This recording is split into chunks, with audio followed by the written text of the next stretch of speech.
The parable of the monkeys that you read describes the transition from traditional to modern life. What's important about it that's hard to pick up on first reading is the notion that this is a very traumatic change. Few monkeys would voluntarily leave the meaningful, secure life in the traditional treetop to move into the uncertain world of the integrated canopy. It was important that there be separation between each of the traditional societies. In the story, I had indicated a kind of savanna structure where each individual tribe would exist in its own isolated treetop, and that's what this sort of image was supposed to convey, but where the ground was full of predators preventing monkeys from climbing out of one tree and into another. Now, the significance of that is that this created what Emil Durkheim calls a social vacuum or a moral vacuum, depending upon how it's translated. And moral vacuums literally are spaces between societies that prevent social contact.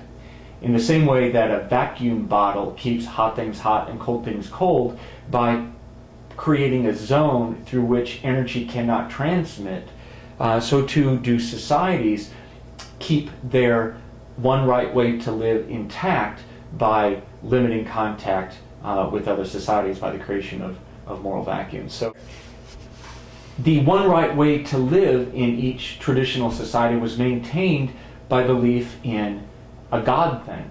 And this God was viewed as the guarantor of the power of the one right way to live. And one thing that was, again, not overemphasized in the story was the notion that the God thing in traditional societies isn't just a remote being, but actually influences everyday life for everyone in the group. Often this is done by a kind of trickle-down sacredness. The God isn't just remote, but the God authorizes certain people in the traditional society to act as God's representative on earth. These people have power, authority, legitimate right to exercise force over others and to determine what happens within the group.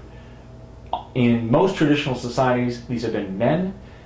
They've been priests, they've been political leaders. Within families, their fathers, patriarchs, those kind of things. The people that God has chosen as representative on earth. In the traditional treetop, deviance was punished, and the one right way to live was maintained by group participation in the punishment of deviance. We're going to read another account later about how this process operates, but just know for now that children are punished for rule violations. We'll read more about that later. Yes, this is someone spanking their monkey, but children are also kept in line and are encouraged to maintain the one right way to live by collectively participating in the ritual punishment of deviance. Children themselves are asked to stone their comrades. They get blood on them at executions. We don't tend to bring kindergartners to executions today, but traditional societies did. Children would learn about the moral boundaries of the group by participating in the punishment of deviance. Coming of modernity was characterized in the parable by the emergence of naked monkeys, or men, cutting down the trees. And the response of the monkeys in the treetop split. Most monkeys, good monkeys, obedient monkeys, righteous monkeys, clung to the treetop and to their way of life, whereas a few deviant monkeys began to experiment. They used their eyes, they observed what was going on, they conducted miniature experiments to figure out a way out of the tree and to prepare themselves for the inevitable fall that they believed was coming. Those deviant monkeys are the ones who survived, whereas the conforming, traditional monkeys wound up going down with their tree. What this parable demonstrates then is a truth about the movement of people from traditional societies to modern society. This isn't done willingly. This isn't planned. It's not something that most people wished to do. Traditionally raised people want more than anything to reproduce their life. The life of their parents, the life of their grandparents, the life of their great-grandparents, and so on, back into their distant past. And leaving that life behind and leading a fundamentally different life, behaving in ways that are very different, and embracing beliefs and behavior patterns that were considered sinful and deviant, difficult for people to do. I often ask students how many generations back in time you need to go in your own family before you find the generation of people who made the transition from traditional to modern living.